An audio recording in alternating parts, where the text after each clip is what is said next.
하나님의 마음에 합한 자라는 칭찬을 받고 예수님의 조상이 되었습니다.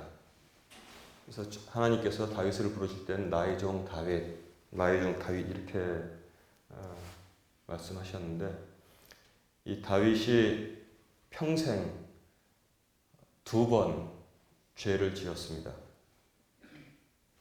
우리가 보통 알기에는 다윗의 죄 그러면 얼른 뭘 떠올립니까? 밧세바 사건만 떠올리는데, 그것은 오늘 말씀에 기록된 죄에 비하면 아주 약한 죄입니다. 그럼 어떤 죄를 또 지었는가?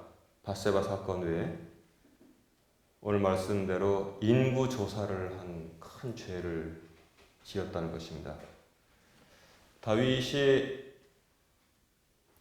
어떤 마귀의 유혹에 받고, 그래서 마귀가 또 그의 마음을 격동케 했겠죠. 그러니까 인구 조사를 해야겠다. 요압에게 각 지방을 다니면서 인구 조사를 하라고 했습니다.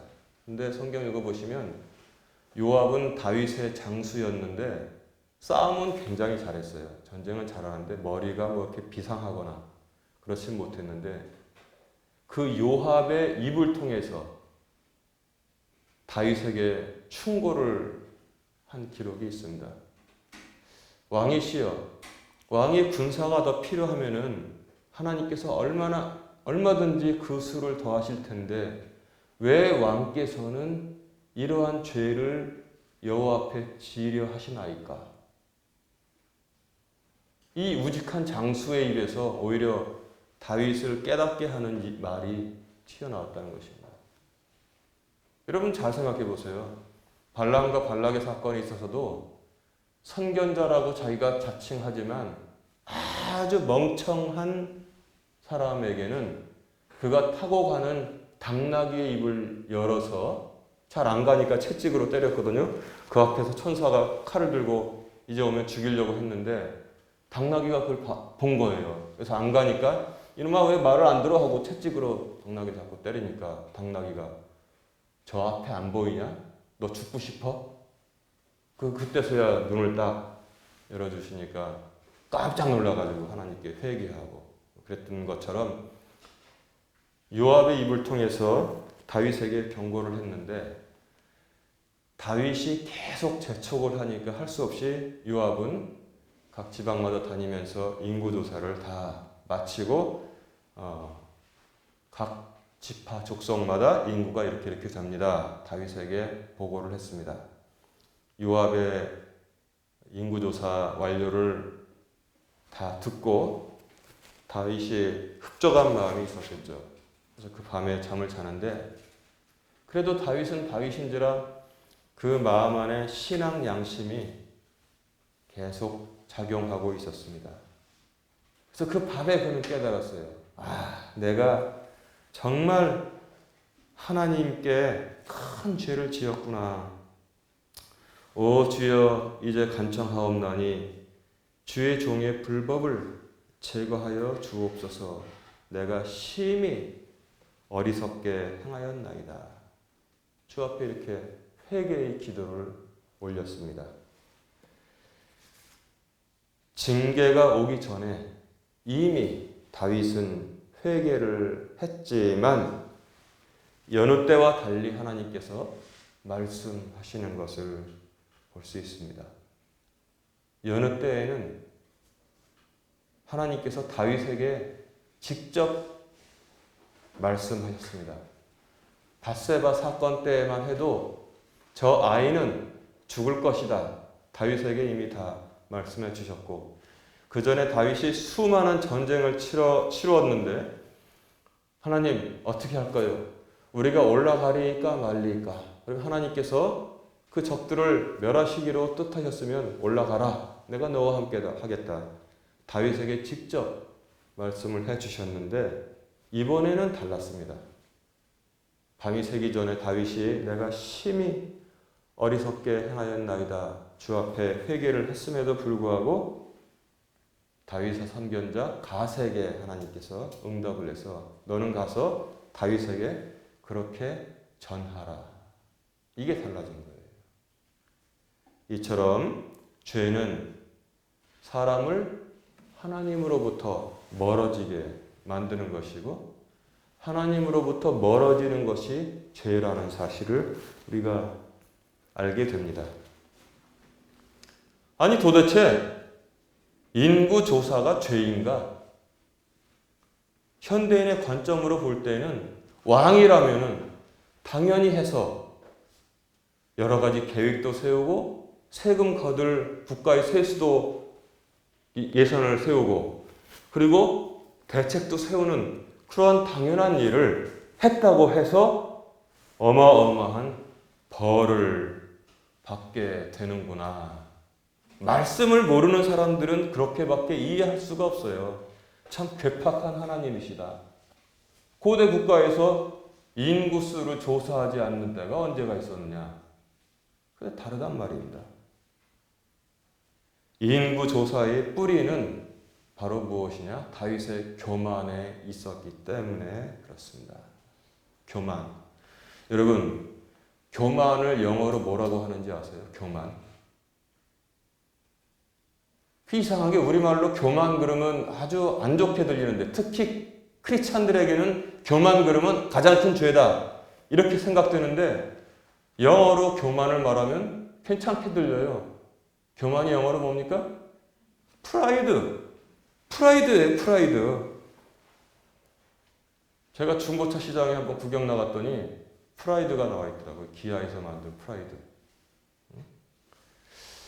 그러니까 우리가 우스갯소리로 그 차 뒤에다가 이름을 붙이고 다니잖아요. 뭐 소나타, 무슨 이렇게 붙이고 다니는데 프라이드 붙이고 다니면 그 외국 사람들이 보면은 교만이라는 차구나 이렇게 생각될 수 있어요.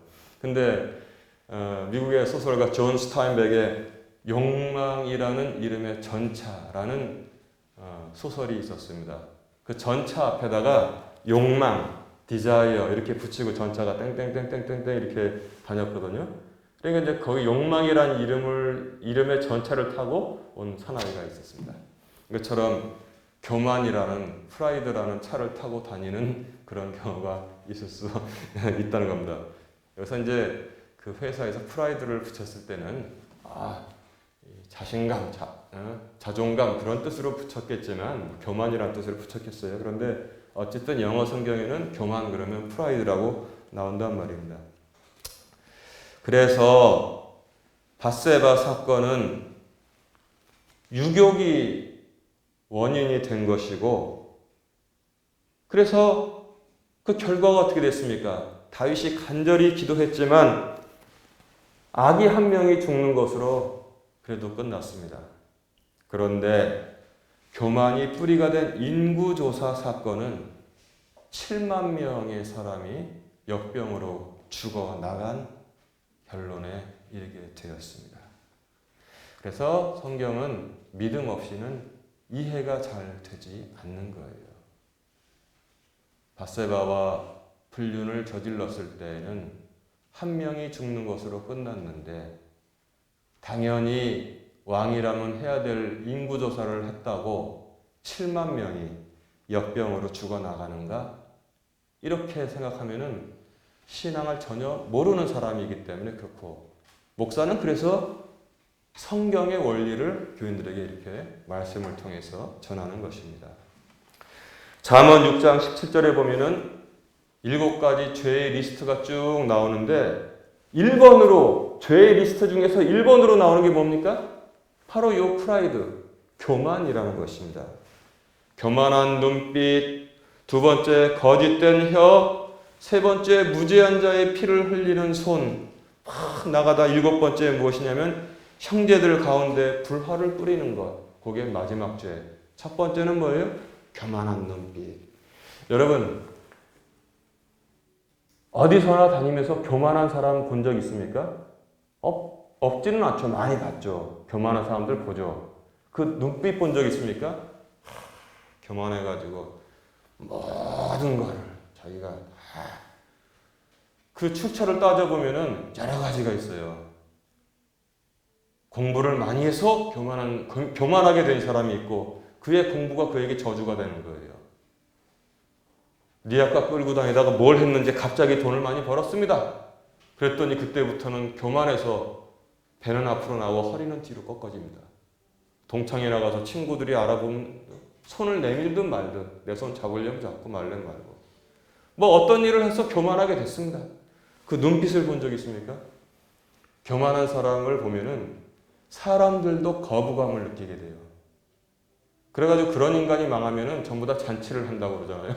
뭐 떡을 돌린다고 그러나? 그만큼 교만이라는 것은 사람들로 하여금도 역겨움을 가지게 하는 것이 바로 교만입니다.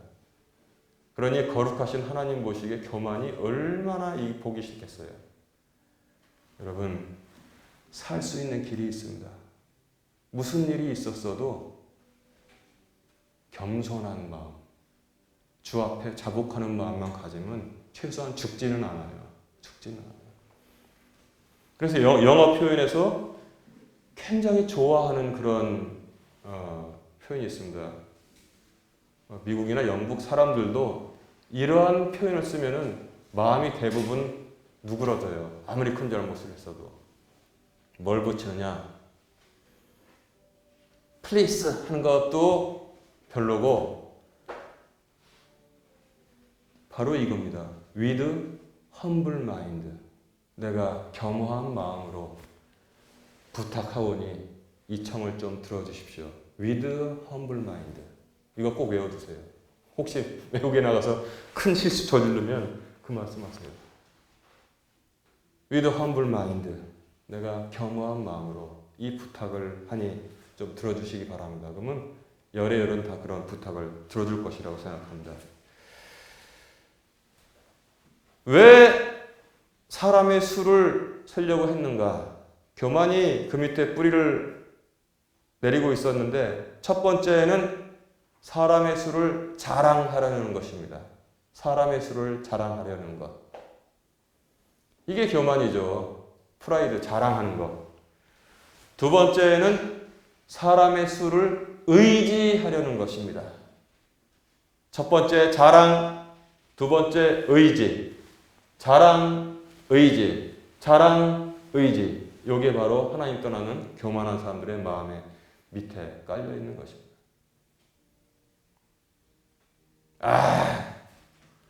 우리 가족이 몇 명인 줄 알아? 20남매에다가 우리는 다 부족장이야. 아랍 사람들 그러잖아요. 또 목회자들도 교만할 수 있어요.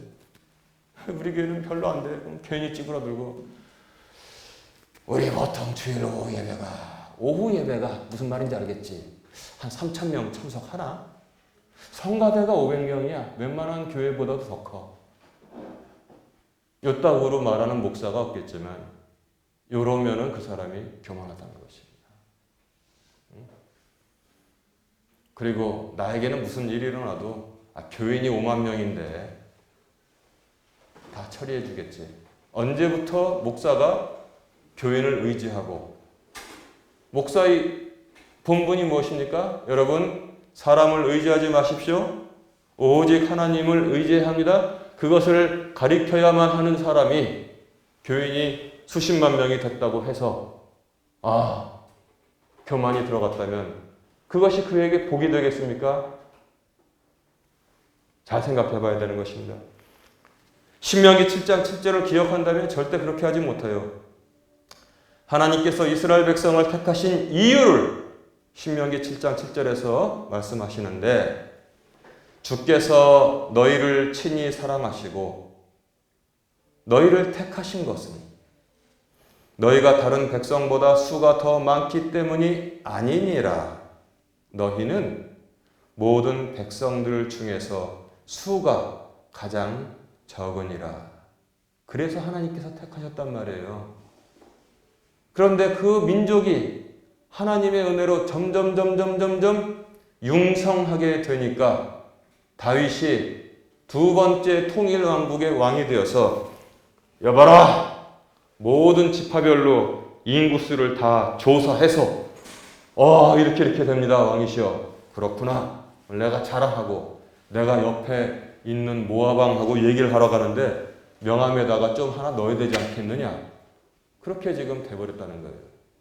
그의 아들 솔로몬은 뭐예요? 옛날에 종살이 하던, 하필이면 이집트에 내려가서 우리 조상들이 종살이 하던 이집트에 가서 그 공주를 자기 아내도 아닌 첩으로 맞아들이는 일을 했다는 사실을 성경이 우리에게 다 전하고 있지 않습니까? 이 소설의 모티브가 된 사건이라고 저는 기억을 합니다. 폭풍의 언덕, 그런 소설 보면 뭐예요? 아주 하인으로서 그 집에서 천대받던 녀석이 일을 갈면서 그 집을 떠납니다. 그리고 뭡니까? 박박 일을 갈아서 돈을 모아서 거부가 되었습니다.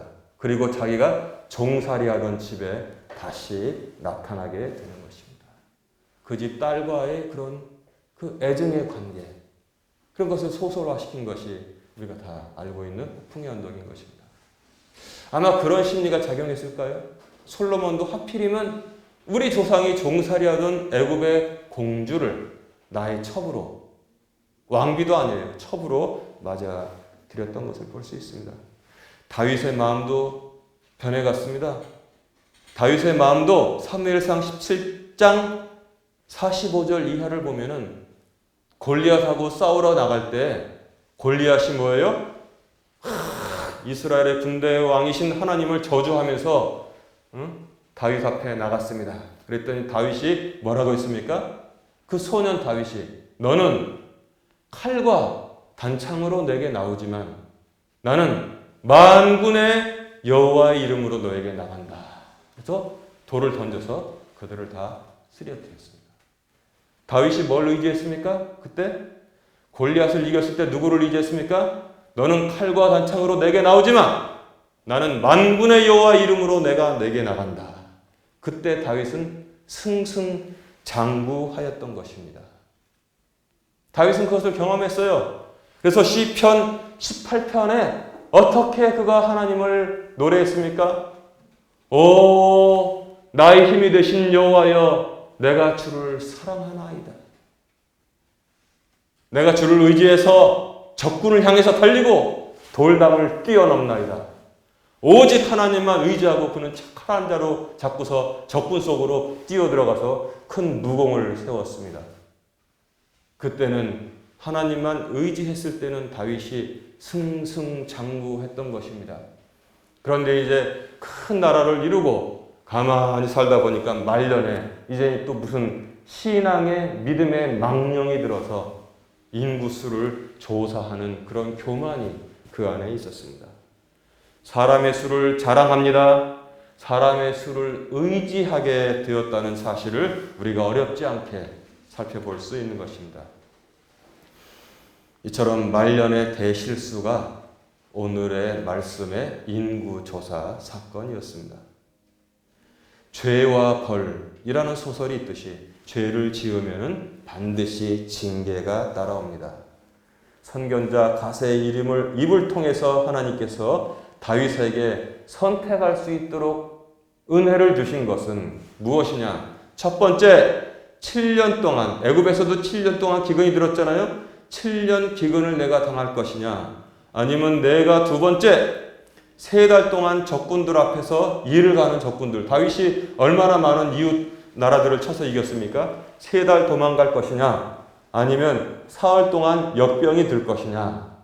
1번하고 3번은 하나님이 하시는 것이고 2번 적들에게 3달 도망가는 것은 사람의 손에 빠지는 것이기 때문에 다윗이 내가 하나님의 손에 빠지기를 원하노라 그랬습니다. 그러나 7년 기근은 피하기로 마음먹었다는 것이 우리가 암시되어 있으면 알 수 있어요. 왜 그런가? 사무엘하 21장에 보면은 이미 다윗이 있었을 때 기브온 사람들의 일로 인해서 3년 동안 기근이 들고 있었습니다. 거기에 7년 더하면 나라가 어떻게 되겠어요? 완전히 다 굶어 죽겠죠. 기브온 사람들의 일이 뭐예요? 사울이 아무런 죄가 없는 기브온 사람들 마을을 습격해가지고 사람들을 그냥 학살을 했다는 것입니다. 그랬더니 다윗이 내가 어떻게 해야 너희가 용서하겠느냐? 너희 원수를 어떻게 갚아주면 되겠느냐? 그랬더니 기브온 사람들이 마음을 넓게 열었습니다. 우리가 이스라엘 백성들을 쳐 죽이는 것이 뜻이 아니라, 그러나 죄에게는 벌이 따라와야 되잖아요. 사울의 집안 자식들 7명을 여호와 앞에 목매다는 것으로 다 가름하겠습니다. 그래서 다윗이 그것을 허락을 했습니다. 사울의 7 아들, 아이야의 딸 리스바의 자식 2, 그 다음에 미갈이 기른 자식 5, 그 7명을 주 앞에 목매달았잖아요. 그랬더니 그 후에도 비가 안 내렸습니다. 그런데 이 아이야의 딸 리스바는 아들 2를 잃었지 않습니까? 제가 이 말씀 전한 거 기억나시죠? 바위 위에다가 이렇게 자기 옷자락을 펴고 그 새들이 자기 자식과 또한, 그리고 또 이 본처 미갈의 자식 5을 쪼아먹는 것을 방지하기 위해서, 희신을 보존하기 위해서 밤낮으로 새들이 오는 것을 쫓고 있었습니다. 그랬더니 그 소식이, 그 어미의 마음이 얼마나 안타깝겠어요. 너무나 슬프고 끔찍하죠. 그 소식이 다윗의 귀에 들어갔습니다. 그랬더니 다윗이 마침 사울과 그 자식들의 희신을 다 수습하는데 그 시신도 같이 가져와라. 그래서 같이 해서 장사를 지냈습니다. 성경에 딱 한마디가 나와요. 그 후에야 하나님께서는 벌을 갚아주셨지만 그래도 그것이 그렇게 처참하게 끝나서는 안 된다는 걸 우리에게 말씀하시는 거예요. 그 후에야 여호와께서 그 땅에 비를 내리시니라. 사무엘하 21장에 이렇게 기록되어 있지 않습니까? 근데 거기다가 7년 또 기근 오면은 어떻게 되겠습니까? 왕국이 완전히 망하는 거죠. 그러니까 사흘 역병을 그들에게 보내셨습니다. 사흘 역병으로 인해서 얼마나 많은 사람들이 죽었겠어요. 이스라엘에 3년 반 동안 우로가 내리지 아니하였을 때 하나님 아버지께서 바알에게 무릎을 꿇지 아니하고 바알에게 입맞추지 아니한 자 7,000명을 내가 남겨놓았노라, 이렇게 말씀하셨는데 그것의 10배인 7만 명이 죽어나가게 되었습니다. 여러분 이번에 뉴스 보셨죠? 그 중국에서 맨 처음에 그 우한에서 폐렴이 창궐할 때 멀쩡히 일하던 의사가 갑자기 팍 쓰러져가지고 죽잖아. 이게 멀쩡히 이렇게 있다가 호흡을 못하니까 여기저기서 팍 죽어나가지 않습니까? 지금도 그런데 다윗은 주전 1000년 전에 살았던 사람이니까 또 주 오신 지 2000년, 3000년 전에 그 사건이 일어났으니 어떻게 됐겠어요? 7만 명이 막 무더기로 죽어나갔습니다. 그것도 한 나라에서, 인구가 그렇게 많지 않았던 한 나라에서 7만 명이 죽어나갔으니 지금으로 한번 계산해 보세요. 몇 명이 죽었는지. 한 7억 명쯤 될까요? 근데 다윗은 회개를 했지 않습니까? 간절히 회개하니까 신앙 양심으로 말미암아서 회개를 하니까 오늘 본문에 하나님께서도 재앙에서 뜻을 돌이키셨다.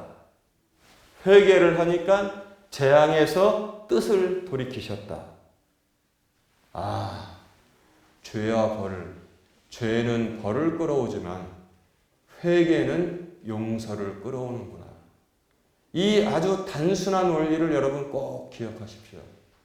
죄는 반드시 벌을, 대가를 지불하게 만드시지만 회개는 용서를 불러오게 되어 있습니다.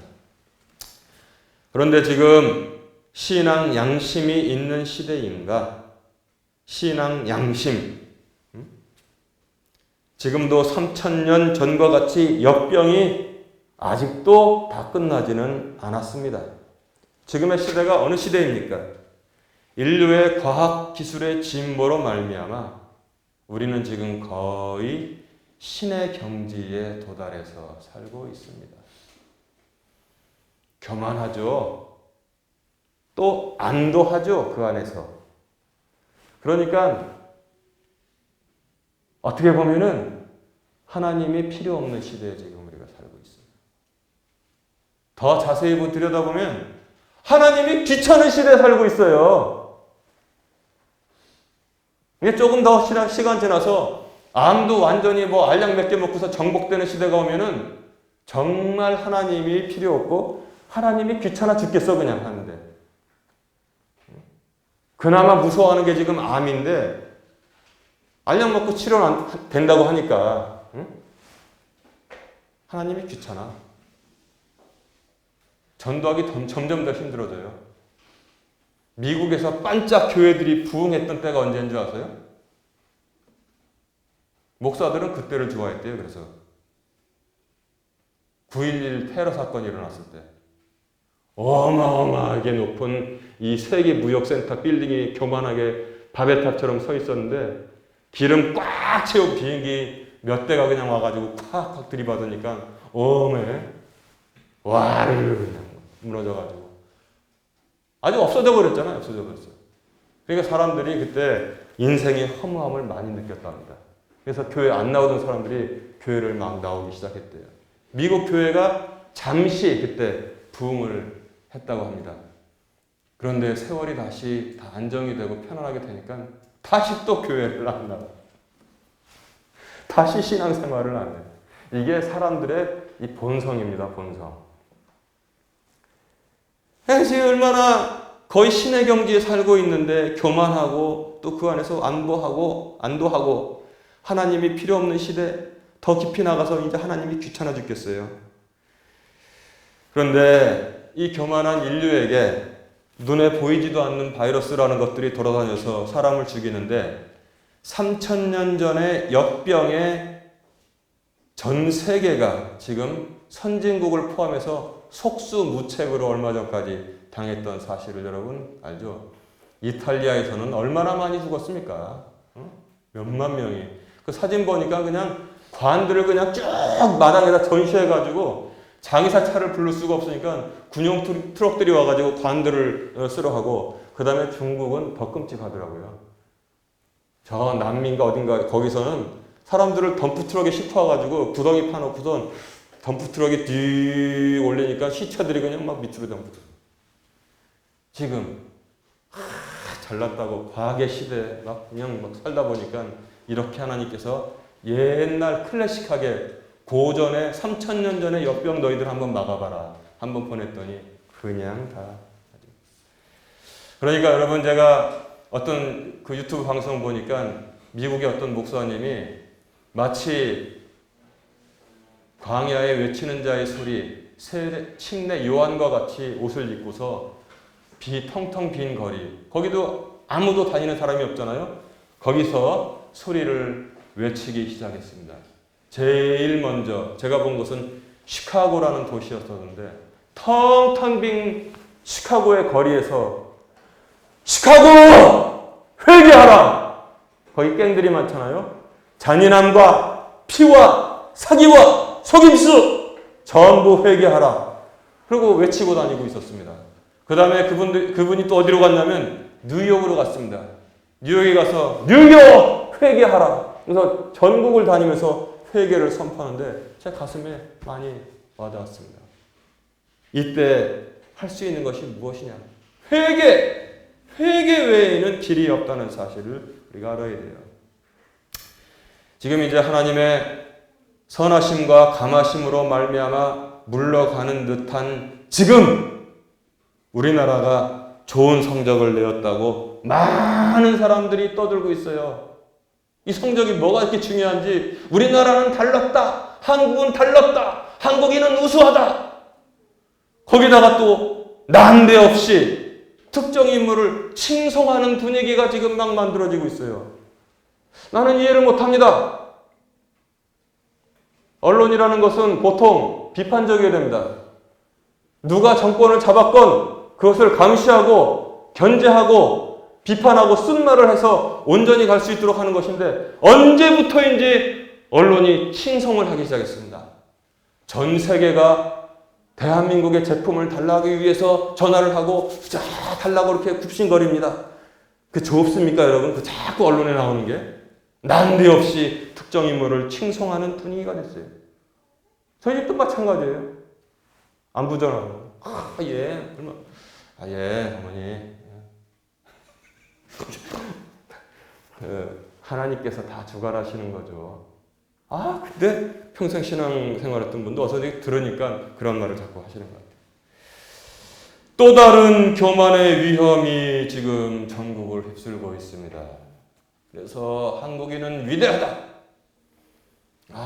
우리나라 누구누구 의료진들 잘한다. 최고다. 좋은 면도 있지만 잘못될 수 있다는 것입니다. 이제 말씀을 정리합니다. 이러한 상황이 되어도 그러나 교회만큼은